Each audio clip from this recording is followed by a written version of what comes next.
மூன்றாம் அதிகாரம் 11ஆம் வசனத்திலிருந்து 14ஆம் வசனம் வரைக்கும் நாங்கள் வாசித்தோம். எனக்கு அன்பானவர்களே, இந்த 4 வசனங்களிலே பல்வேறு விதமான உபதேசங்களை இல்லாவிட்டால் பல்வேறு விதமான தலைப்புகளை இந்த வார்த்தைகளிலே நாங்கள் எடுக்கலாம். ஆனாலும் நான் இந்த நாளிலே உங்கள் மத்தியிலே எடுத்திருக்கிற தலைப்பு என்னவென்று கேட்டால் 14ஆம் வசனத்தின் கடைசி பதங்கள் நீங்கள் பார்ப்பீர்கள் என்று சொன்னால், இலக்கை நோக்கி தொடர்கிறேன். அதுதான் இன்றைக்கு உங்களோடு நான் பகிர்ந்து கொள்ளக்கூடிய தலைப்பாக இருக்கிறது. எனக்கு அன்பானவர்களே, இலக்கு இருக்கிறது. கிறிஸ்தவர்களுக்கும் இலக்கு இருக்கிறது. உலகத்தில் இருக்கிற எல்லா மனிதர்களுக்கும் இலக்கு இருக்கிறது. தொழில் ஸ்தலங்களுக்கு போனால் அங்கு டார்கெட் என்று சொல்லுவார்கள். இலக்கு இருக்கிறது, இலக்கை அடைய வேண்டும். பிஸ்னஸ் பண்ணினால் அதிலே டார்கெட் இருக்கிறது. அவர்கள் அங்கு வருமானத்தை பெறுவதற்காக, நல்ல இன்கம் பெறுவதற்காக அவங்களுக்கு ஒரு இலக்கு ஒன்று இருக்கும். அதே போல படிக்கிற பிள்ளைகளுக்கு படிப்பிலே ஒரு இலக்கு இருக்கிறது. அங்கு புலமை பரிசில் வந்தால் பாஸ் பண்ண வேண்டும், கட் அவுட்டுக்கு மேலாக மார்க்ஸ் எடுக்க வேண்டும், நான் தெரிவு செய்யப்பட வேண்டும் என்கிறதான இலக்கு மாணவர்களுக்கு இருக்கிறது. அதே போல O level A level வந்துவிட்டால் அவர்கள் ஏ எடுக்க வேண்டும், பாஸ் பண்ண வேண்டும், சித்தி பெற வேண்டும், பெரிய ஒரு ரிசால்ட் போட வேண்டும் என்று சொல்லி அப்படிப்பட்ட ஒரு இலக்கு இருக்கிறது. அதே போல எனக்கு அன்பான கர்த்தருடைய பிள்ளைகளே, கர்த்தருடைய பிள்ளைகளுக்கு, கிறிஸ்தவர்களுக்கு ஒரு இலக்கு இருக்கிறது. அந்த இலக்கு என்னவென்று சொல்லி நீங்கள் ரட்சிக்கப்பட்ட நாளிலிருந்தே நீங்கள் கேள்விப்பட்டிருப்பீர்கள். ஆனால் இன்றைக்கு அந்த இலக்கானது அநேகருடைய வாழ்க்கையில மறந்து போயிருக்கிறது. இன்றைக்கு கிறிஸ்தவர்கள் இலக்கை விட்டு விலகி தங்களுடைய மாம்சத்தின்படி, சொந்த அறிவின்படி, சொந்த ஞானத்தின்படி பணத்தை வைத்துக்கொண்டு, தங்களுக்கு இருக்கிற வாகனங்கள், சொத்து சுகங்களை வைத்துக்கொண்டு, கர்த்தர் கொடுத்த எல்லா ஆசீர்வாதங்களை வைத்துக்கொண்டு அதுதான் இலக்கு என்று சொல்லி அநேக கிறிஸ்தவர்கள் கடந்து போய் கொண்டிருக்கிறார்கள். பிரியமானவர்களே, இன்றைய கிறிஸ்தவர்களுடைய இலக்கு என்னவென்று கேட்டால் பரலோகம். ஆமென். கிறிஸ்தவனுடைய இலக்கு பரலோகம். பரலோகம்தான் எங்களுடைய இலக்கு.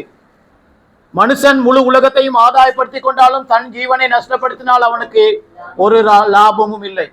ஆரம்பித்த அநேக கிறிஸ்தவர்கள், என்னோடு கூட ஆரம்பித்த அநேகர், பாஸ்டர் சொன்னதை போல 1990 அந்த ஆண்டுகளிலே ரட்சிக்கப்பட்ட அநேகர், ஊழியத்துக்கு வந்த அநேகர், அதே போல அடுத்தடுத்த வருடங்களிலே கர்த்தரை ஏற்றுக்கொண்டு அவர்களுடைய கர்த்தருக்குள்ளாக வந்து அவருடைய இலக்கு, அநேகருடைய இலக்கு தவறி போயிருக்கிற பிரியமானவர்களே, நாங்கள் இந்த நாளிலே ஒரு தீர்மானத்துக்குள்ளாக வர வேண்டும். இந்த பிரசங்கம் முடியும் பொழுது நான் மறுபடியுமாக அந்த இலக்கை நோக்கி நாங்கள் தொடர போகிறேன்னு சொல்லி.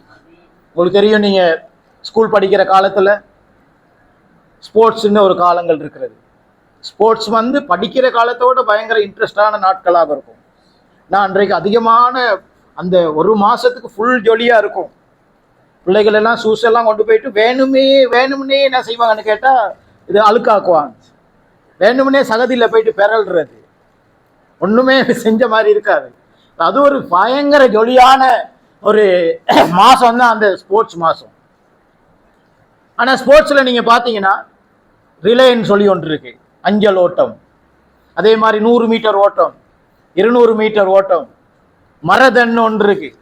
இது எல்லாவற்றிலையும் நீங்க பாத்தீங்கன்னு சொன்னா ஸ்டார்ட் பண்ணக்குள்ள ஒரு இடத்துல வைத்து தான் ஸ்டார்ட் பண்ணுவாங்க. ஸ்டார்ட்னு அந்த இடத்துல கோடெல்லாம் போட்டு, வெள்ளை கலர்ல கோடெல்லாம் போட்டு ஸ்டார்ட்னு அடிச்சிருக்கும். சின்னத்தில் ரோட்லயும் அதை ஸ்டார்ட் பண்ணுவாங்க, இல்லாவிட்டால் கிரவுண்ட்ல ஸ்டார்ட் பண்ணுவாங்க. அந்த ஸ்டார்ட் பண்ற இடத்துல எல்லாம் சரியா அவங்களுடைய இடத்துல எல்லாமே நிற்பாங்க. ஒன்னியமா கெட் ரெடி கோ, டப்புன்னு அடிச்ச உடனே எல்லாம் ஓட தொடங்கிடுவாங்க. ஓடுற நீங்க பாத்தீங்கன்னா ரிலே ஓடுறவங்க அவங்க நினைச்ச மாதிரி எல்லாம் ஓடுவாங்க. ஆனா கடைசி முடிக்கிறவர் அவருடைய அந்த இடத்துல தான் அவர் முடிச்சு நிற்பாரு. அல்லேலூயா.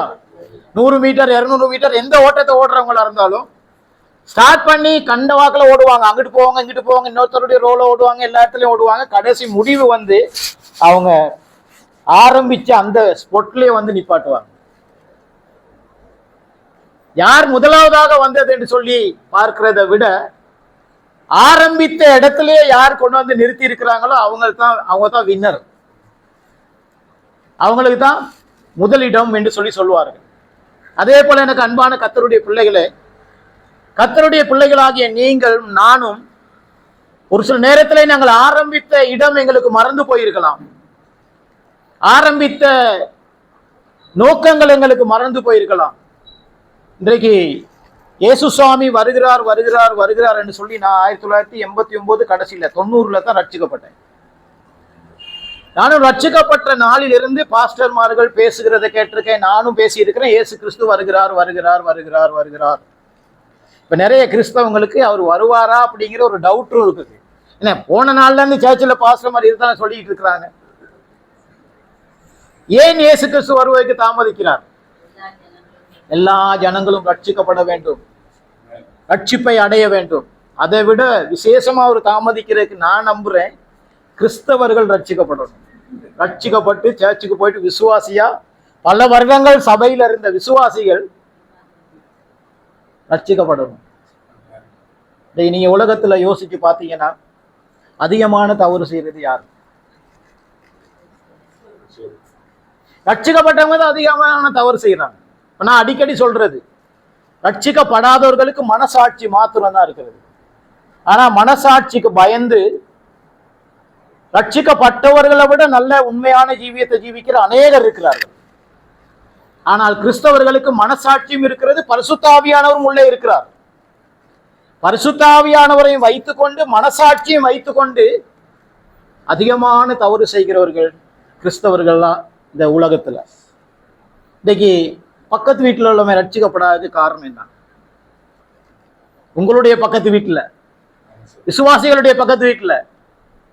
ஏன்னா விசுவாசிகள் சாட்சி இல்லை, அவருடைய இலக்கு அவர்களுக்கு மறந்துருச்சு.